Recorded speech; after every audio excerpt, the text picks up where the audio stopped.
ఈ సుబ్రహ్మణ్య భక్తి ఉంది చూశారు, పరమ చమత్కారమైంది అది. అది అలవాటు పడాలి. కానీ అసలు పార్వతీ పరమేశ్వరుల ఇద్దరి అనుగ్రహం కలిగిపోతుంది. ఎందుకంటే వాళ్ళిద్దరి సమాగమ స్వరూపమే ఆయన.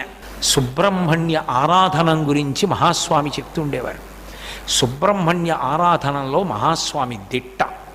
అసలు ఆయన సన్యాసాశ్రమ స్వీకారం కుమారకోష్టంలోనే జరిగింది. అక్కడ స్నానమే చిట్ట చివరి స్నానం బ్రహ్మచారి గారు. కాబట్టి ఆ సుబ్రహ్మణ్యారాధన చేసేటటువంటి వాళ్ళకి లోపల దేవతలు మాత్రమే ఉంటారు, రాక్షస గణములు ఉండవు.